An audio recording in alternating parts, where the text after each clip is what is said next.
सुप्रभात बच्चों, आज हम आपकी पाठ्य पुस्तक हिंदी के पाठ 14 का अध्ययन करेंगे, जिसका शीर्षक है धरती का सुरक्षा कवच। तो चलिए पाठ को पढ़ते हैं और जानते हैं अपने धरती के सुरक्षा कवच के बारे में कि हमारी धरती का सुरक्षा कवच क्या होता है और किस प्रकार से वो धरती की रक्षा करता है। पाठ 14 धरती का सुरक्षा कवच पाठ प्रवेश। पाठ में प्रवेश करते हैं। प्रस्तुत पाठ पत्र विधा में है, यानी कि पत्र के रूप में लिखा गया है पाठ को। इस पत्र के लेखक हैं देवेंद्र मेवाड़ी। वो वैज्ञानिक चेतना संपन्न लेखक है, यानी कि उन्हें विज्ञान के बारे में भी जानकारी है। विज्ञान संबंधी विषयों को बड़ी सहजता से समझाते, बहुत आसानी से विज्ञान को समझाने का प्रयास करते हैं लेखक। इस पत्र में ओजोन परत के बारे में महत्वपूर्ण जानकारी दी गई है। ओजोन परत के बारे में बताया गया है। ओजोन परत की सुरक्षा में ही हम सबकी सुरक्षा निहित है। अगर हम ओजोन परत की सुरक्षा करते हैं तो इसमें ही धरती की सुरक्षा है, क्योंकि यही धरती का सुरक्षा कवच कहा जाता है। पढ़ते हैं पत्र। सूचना भवन सीजीओ कॉम्प्लेक्स से लिखा जा रहा है ये पत्र, लोधी रोड, नई दिल्ली 11,003। ठीक है, ये पिन कोड है। 25 अगस्त को लिखा है। मैं यहाँ पर 2000 बोल देती हूँ, जो भी सन रहा होगा। प्रिय पल्लवी अपनी पोती पल्लवी को पत्र के माध्यम से ओजोन परत के बारे में बता रहे हैं लेखक। सदा खुश रहो। तुम्हारा पत्र पाकर मुझे बहुत खुशी हुई। यह जानकर और भी अधिक हर्ष हुआ कि तुम में नई चीजों को सीखने और नई बातों को जानने की ललक है। तुमने लिखा कि तुम पत्र लिखकर अपने सवालों के जवाब मुझसे पूछा करोगी।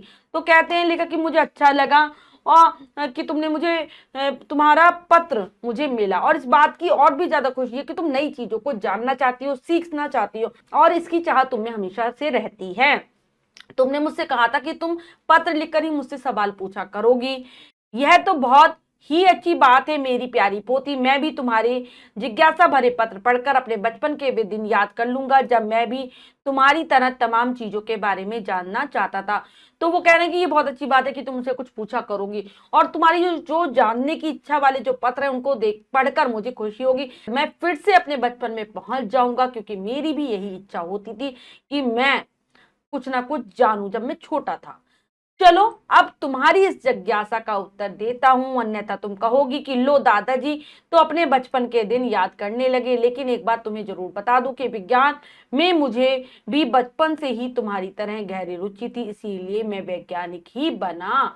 लेखक क्या बता रहे हैं कि अब तो तुम, मतलब मैं तुम्हारी जो प्रश्न है उनका उत्तर दे देता हूँ, वरना तुम सोचोगी दादाजी तो खुद अपने बचपन के बारे में चले गए। लेकिन एक बात तो मैं बताना जरूर ही समझता हूँ कि मुझे भी बचपन से विज्ञान में रुचि थी, जैसे तुम्हें है, इसीलिए ही तो मैं वैज्ञानिक बना। हाँ तो तुमने अपने पत्र में लिखा कि दादाजी यह ओजोन का कवच क्या होता है, इसे पृथ्वी का सुरक्षा कवच क्यों कहते हैं। तुमने पूछा मुझसे कि ओजोन कवच के बारे में मैं तुम्हें बताता हूँ कि इसे धरती का सुरक्षा कवच क्यों कहा जाता है। पल्लवी मैं समझ गया तुम्हें अचानक ओजोन की याद क्यों आ गई। तुमने अखबार में पढ़ा होगा कि ओजोन की परत में छेद हो रहा है, वह कमजोर पड़ रही है। यह बड़ी चिंता का विषय है। क्यों, मेरा अनुमान ठीक है ना। तो पल्लवी से कहते हैं वो पत्र के माध्यम से कि मैं समझ गया तुम क्यों जानना चाहती हो ओजोन परत के बारे में, क्योंकि आजकल अखबार में आ रहा है कि हमारी जो ओजोन परत है उसमें छेद हो गया है और वो धीरे धीरे कमजोर होती जा रही है, और सभी के लिए बहुत बड़ी चिंता का विषय है। क्यों, मैं सही कह रहा हूं ना। और तुम्हें यह भी जरूर पता लग गया होगा कि सितंबर माह करीब है और 16 सितंबर का दिन विश्व ओजोन दिवस के रूप में मनाया जाता है। तो वो कह रहे हैं कि और ये बात भी तुम जान ही गई होगी कि सितंबर में 16 सितंबर के दिन ओजोन दिवस मनाया जाता है। पूरे संसार का विश्व ओजोन दिवस मनाया जाता है। ओजोन और ओजोन के सुरक्षा कवच को समझने के लिए तुम्हें पहले वायुमंडल को समझना होगा। जानती हो वायुमंडल क्या है। तुम मेरे सामने होती तो शरारत से मुंह बनाकर कह देती, क्या दादाजी मैं इतना भी नहीं जानती कि पृथ्वी के चारों ओर रजाई की तरह वायुमंडल की परत लिपटी है। तो तुम्हें पहले वायुमंडल को जानना होगा। वायुमंडल क्या है कि तुम जानती हो। तो बता रहे हैं कि लेखक अगर तुम मेरे सामने होती ना पल्लवी, तो शरारत से कहती, टेढ़ा सा अपना मुंह बना लेती और कहती, क्या दादाजी मैं इतना भी नहीं जानती, पृथ्वी के चारों ओर जो रजाई की तरह वायुमंडल की जो परत लिपटी है वो ही है। ठीक है, उसी में तो हम सांस लेते हैं। अच्छा तो यह बताओ पल्लवी कि जिस हवा में हम सांस लेते हैं उनमें कौन कौन सी गैसें पाई जाती है। अब आगे प्रश्न कर रहे हैं मतलब वायुमंडल में हम सांस लेते हैं और जिस हवा में हम सांस लेते हैं उसमें कौन कौन सी गैसें होती हैं। अरे मैं तो ऐसे पूछ रहा हूं जैसे तुम सामने ही बैठी हो। वैसे जब भी मैं तुम्हारे बारे में सोचता हूं तो तुम्हें जैसे अपनी आंखों के सामने देखने लगता हूं। हाँ तो चलो मैं ही बताता हूँ। तो कहते कि अरे मैं तो पत्र में ही ऐसे सवाल करने लग गया जैसे तुम मेरे सामने हो, लेकिन मुझे ऐसा लगता है कि तुम हमेशा मेरे सामने ही हो। चलो मैं खुद बताता हूँ। वायुमंडल में मुख्य रूप से दो गैसें होती है, नाइट्रोजन और ऑक्सीजन। ये होती हैं दो गैसें। इनमें से नाइट्रोजन करीब 78% और ऑक्सीजन 21% होती है, परंतु यह तो 99% ही हुआ। अब तुम सोचोगे ये तो 99% ही हुआ, बाकी जो 1% है उसमें बहुत ही कम मात्रा में organ, carbon dioxide, hydrogen, neon, helium, krypton, xenon और ओजोन नाम की गैसें पाई जाती है। 1% में बाकी सारी गैसें आती हैं। ठीक है, यहाँ पर देखो चित्र, ये हमारी ओजोन परत है और ये हमारा सूरज, इसकी जो किरणों से भी इसमें छेद हो रहा है। ये हमारा सूरज, ओजोन लेयर हमारी, ये जो सूरज की किरणें इनसे हमारी रक्षा करती है, और लेकिन अब इसमें छेद हो रहा है तो डायरेक्ट सूरज की जो किरणें हमारी पृथ्वी पर आ रही हैं। इतने बड़े और अनजाने नाम सुनकर घबराना मत। हमें तो अभी बस ओजोन की बात करनी है। अभी हम और गैसों के बारे में नहीं बात कर रहे, हम केवल ओजोन के बारे में बात करेंगे। तो पल्लवी, यह जो ओजोन है यह हमारी पृथ्वी से ऊपर करीब 15 से 40 किलोमीटर की ऊंचाई की परत में पाई जाती है। पृथ्वी से ऊपर कितना, 15 से 40 किलोमीटर के बीच में ये ओजोन लेयर फैली है। वायुमंडल की यह परत कहलाती है समताप मंडल या अंग्रेजी में स्ट्रेटोस्फियर। ठीक है, इसमें पाई जाती है ओजोन लेयर, ओजोन परत। तुम पत्र पढ़ते पढ़ते मन में पूछोगी दादाजी आप तो 15 से 40 किलोमीटर ऊंची परत की बात कर रहे हैं, उससे नीचे और ऊपर क्या है? तो मेरा जवाब है, मतलब कि आपने तो केवल 15 से 40 किलोमीटर के बारे में बता दिया, ऊपर नीचे भी तो और भी परतें होंगी, उनके बारे में बताइए। जिस वायुमंडल को तुम रजाई कह रही थी उसकी 5 परतें हैं। हमारे वायुमंडल 5 भागों में विभाजित है। पृथ्वी की सतह से 15 किलोमीटर ऊपर एक क्षोभ मंडल या ट्रोपोस्फियर, फिर सबताप मंडल या स्ट्रेटोस्फियर जिसमें ओजोन गैस पाई जाती है। तो नीचे 15 किलोमीटर तक होता है क्षोभ मंडल, उसके बाद 15 से 40 किलोमीटर तक समताप मंडल, 40 से 80 किलोमीटर तक मध्यम मंडल या मीजोस्फियर, 80 से 300 किलोमीटर तक ताप मंडल या थर्मोस्फियर, और 300 से 700 किलोमीटर तक बहिर्मंडल या एक्सोस्फियर। आगे पढ़ेंगे। वहां तक तो हवा बहुत ही हल्की यानी विरल हो जाती है, बहुत हल्की हो जाती है वायु। उसके बाद असीम अंतरिक्ष है, और उसके बाद पूरा अंतरिक्ष फैला हुआ है, चारों तरफ अंतरिक्ष ही अंतरिक्ष है। अच्छा, अब एक बात और अच्छी तरह समझ लो, सूर्य से पृथ्वी की ओर जो प्रकाश आता है उसमें बड़ी तेज पैराबैंगनी या अल्ट्रा वायलेट किरणें भी होती है। जो सूरज हमें प्रकाश देता है उसकी जो रोशनी हम तक आती है उसकी किरणों में क्या होती है, अल्ट्रा वायलेट किरणें, या हम उसको पराबैंगनी किरणें कह सकते हैं। वे अगर सीधे पृथ्वी पर पहुंच जाएं तो उससे मनुष्य, जीव जंतु और पेड़ पौधों का जीवन खतरे में पड़ सकता है, अगर सीधा आने लगे पृथ्वी पर। ठीक है, मुझे लग रहा है कि यह पढ़कर तुम अवश्य हंस दोगी। पिछली बार जब तुम वहां यहाँ आई थी तो मैंने तुम्हें बताया था सुबह सुबह सूरज की धूप सेकनी चाहिए, इससे हमारे शरीर में विटामिन डी बनता है और हड्डियां मजबूत होती हैं। अभी तुम यहाँ होती तो मुझे जरूर मुंह चिढ़ाती, लेकिन मेरी प्यारी पोती सुबह सुबह वायुमंडल की मोटी परतों को पार करके हमारी धरती तक जो पराबैंगनी किरणें पहुंचती हैं वे हल्की होती हैं और शरीर को लाभ पहुंचाती है। मतलब एक तरफ तो मतलब यहाँ पर लेखक ये समझाने का प्रयास कर रहा है कि एक तरफ तो मैं ये कह रहा हूँ कि सूरज की किरणें लाभकारी हैं और एक तरफ मैं उन्हें हानिकारक बता रहा हूँ, तो तुम हंसोगी और मुंह जरूर चिढ़ाओगी। क्योंकि जब तुम पहली बार आई थी तो मैंने तुम्हें कहा था कि सुबह सुबह सूरज की धूप सेकनी चाहिए, और अब मैं ये कह रहा हूँ कि ये हानिकारक है। तो जो सुबह सुबह की जो धूप होती है उसमें से हमें विटामिन डी मिलता है, क्योंकि सुबह सुबह वायुमंडल की, क्योंकि सुबह की जो धूप होती है हल्की होती है, वो वायुमंडल की परतों को पार कर जब आती तो पराबैंगनी किरणें हम तक नहीं पहुंच पाती और हमारे शरीर को लाभ मिलता है। चक्कर में पड़ गई ना, वे ही पराबैंगनी किरणें लाभदायक हैं, वे ही नुकसानदायक। तेज पराबैंगनी किरणों को तो ओजोन की परत समताप मंडल के ऊपर ही रोक लेती है, इसलिए ओजोन की इस परत को सुरक्षा कवच कहते हैं। कि जो हमारी ओजोन की परत है ना, वो जो पराबैंगनी किरणें जो हानिकारक होती है वो हम तक आने ही नहीं देती। इसीलिए इसको धरती का सुरक्षा कवच कहा जाता है। प्रचंड पराबैंगनी किरणें अगर सीधे धरती पर आ जाए तो जीव जंतु तड़प कर मर जाएंगे और पेड़ पौधे सूख जाएंगे। अगर ये सीधे आने लगे, ओजोन परत ने ना रोके हानिकारक वाली को, तो क्या होगा, जीव जंतु तो मर जाएंगे और पेड़ पौधे भी सूख जाएंगे। इससे धरती पर जीवन नष्ट हो जाएगा। जानती हो, वैज्ञानिक कई सालों से चेतावनी दे रहे हैं कि अगर कि ओजोन की परत में छेद हो रहा है, यह परत कमजोर पड़ रही है, इसके कारण तेज पराबैंगनी किरणें पृथ्वी पर पड़ेंगी, उनसे लोगों को चमड़ी का कैंसर हो सकता है, शरीर गल सकता है। इसलिए वे कह रहे हैं कि इस परत को बचाओ। तो जो वैज्ञानिक लोग ओजोन परत के बारे में जानकारी रखते हैं, उस पर लगातार कुछ ना कुछ परीक्षण करते रहते हैं, उनकी खोज जारी रहती है। उन्होंने हमेशा से चेतावनी दे रखी है कि ओजोन की परत में छेद हो गया है, इसको हमें बचाना चाहिए, और अगर इसे बचाया ना गया तो तेज पराबैंगनी किरणें पृथ्वी पर आएंगी, उससे शरीर गल सकता है और चमड़ी का कैंसर हो सकता है। इसीलिए वो बार बार कहते रहते हैं ओजोन को बचाओ, ओजोन को बचाओ। सुरक्षा कवच को मजबूत करो, इस परत को कमजोर करने वाले रसायनों को रोको, ऐसे रसायनों का प्रयोग ना करो जिससे ये परत कमजोर होती जा रही है। रसायन पढ़कर तुम जरूर चौंक जाओगी, सोचोगी आखिर ये कौन से रसायन है। अब तुम, अगर मैं रसायन की बात कर रहा हूं तो समझ नहीं पाओगी कि कौन से रसायन है जो हमारी ओजोन परत को कमजोर करते हैं। यह भी बता रहा हूं, इन रसायनों को कहते हैं क्लोरोफ्लोरोकार्बन। तुम सोचोगी बाप रे इतना बड़ा नाम, चलो इनका छोटा नाम याद कर लो, CFC। क्लोरोफ्लोरोकार्बन का शॉर्ट फॉर्म होती है CFC। इनके अलावा खेतों में जो रासायनिक उर्वरक डाले जाते हैं उनसे निकलने वाली नाइट्रोजन ऑक्साइड और हवाई जहाजों से निकलने वाली गैसों का धुआं भी ओजोन की परत को नुकसान पहुंचाते हैं।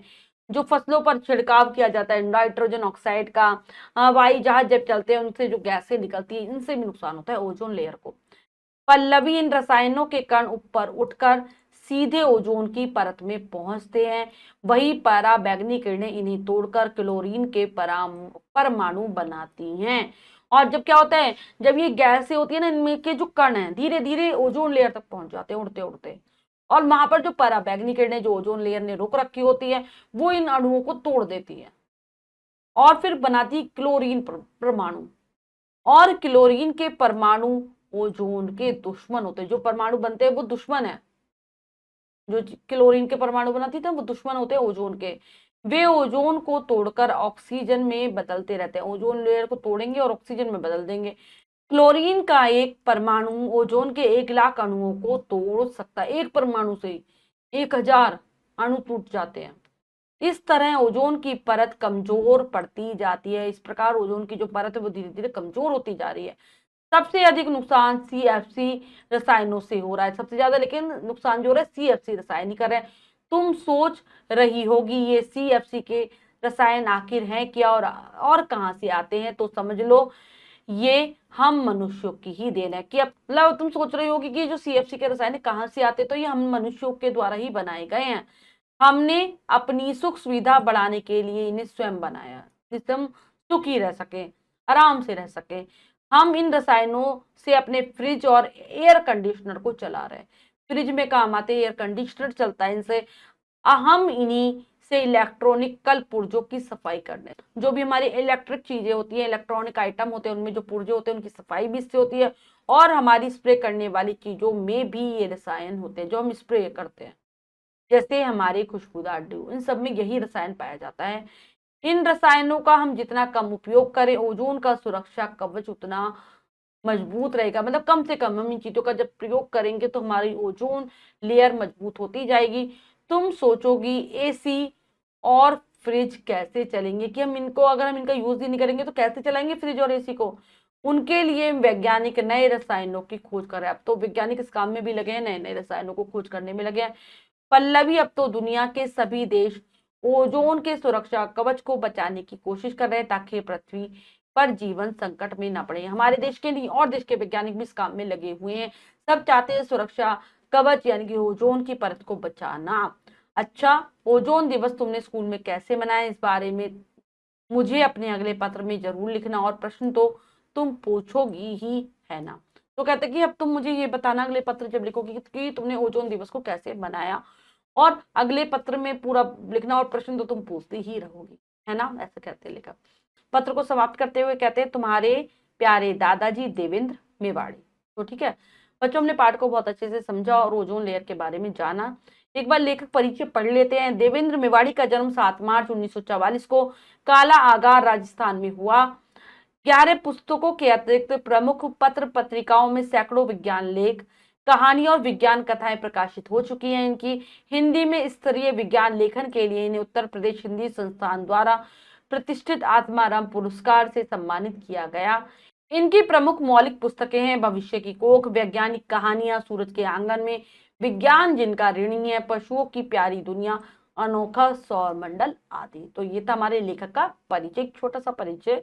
अब हम पाठ के शब्दार्थ कर लेते हैं। हर्ष, खुशी, ललक, चाह, जिज्ञासा, इच्छा, असीम, बिना सीमा के और विरल, हल्की। ये है पाठ के शब्दार्थ, इन्हें आप बहुत अच्छे से याद कर लेंगे। अब हम कर लेते हैं बच्चों अभ्यास कार्य। पहला प्रश्न करेंगे लिखित प्रश्न में से। प्रश्न है सही उत्तर वाले गोले को रंगिए। प्रश्न में 3 विकल्प हैं, 2 गलत है, 1 सही है। हमें सही विकल्प को चुनना है बच्चों, सही का निशान लगा देना है। करते हैं। विश्व ओजोन दिवस कब मनाया जाता है? 14 सितंबर, 16 सितंबर, 16 दिसंबर। तो 16 सितंबर को। वायुमंडल में मुख्य रूप से कितनी गैसें होती है? 2, 3, अनगिनत। तो 2 होती है। धूप से कौन सा विटामिन मिलता है? Vitamin C, vitamin D, vitamin B. तो विटामिन डी। क्लोरोफ्लोरोकार्बन का छोटा नाम क्या है? CFC, FCC, CCF। तो CFC। ओजोन कहाँ पाई जाती है? सूर्य के प्रकाश में, पृथ्वी की सतह पर, वायुमंडल में। तो ये वायुमंडल में मिलती है। बच्चों अगला प्रश्न है हमारा, रिक्त स्थानों की पूर्ति कीजिए। तो चलिए करते हैं उचित शब्दों के द्वारा। दादाजी है ओजोन का कवच क्या होता है? ओजोन हमारी पृथ्वी से ऊपर करीब 15 से 40 किलोमीटर की ऊंचाई की परत में पाई जाती है। वायुमंडल में नाइट्रोजन करीब 78%, ठीक है 78%, और ऑक्सीजन कितनी है? 21%। 21% होती है। ओजोन की परत को धरती का सुरक्षा यहाँ पर है कवच, सुरक्षा कवच कहते हैं। हमारी स्प्रे करने वाली चीजों में भी क्या होते हैं? ये रसायन होते हैं। तो सी हम लिख देंगे, CFC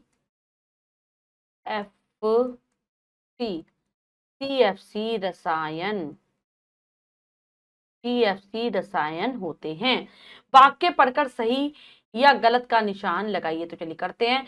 पल्लवी ने ओजोन के बारे में अखबार में पढ़ा। बिल्कुल सही, ऐसा दादाजी ने कहा था। पृथ्वी की चारों ओर रजाई की तरह वायुमंडल की परत लिपटी हुई है। बिल्कुल सही। वायुमंडल में मुख्य रूप से 3 गैसें होती है, नहीं 2 गैसें होती है। क्लोरीन का एक परमाणु ओजोन के 1 लाख अणुओं को तोड़ सकता है। बिल्कुल सही। बहिर्मंडल वायु की सबसे निचली परत है। गलत, सबसे ऊपरी परत है। तो बच्चों हमने पाठ को बहुत अच्छे से समझकर पढ़ा और अभ्यास कार्य किया। इसके अतिरिक्त जो भी कार्य है वो आप स्वयं करेंगे सुंदर अक्षरों में अपनी अभ्यास पुस्तिका में। बच्चों आज हमने पाठ के माध्यम से हमारी धरती के सुरक्षा कवच के बारे में जाना। आशा करती हूँ ये पाठ आप बहुत अच्छे से समझ गए होंगे। पाठ को फिर से जरूर पढ़ेंगे, ओजोन परत को बचाने का प्रयास करेंगे। मिलते हैं अगली कक्षा में नए पाठ के साथ। स्वस्थ रहिए, प्रसन्न रहिए। धन्यवाद।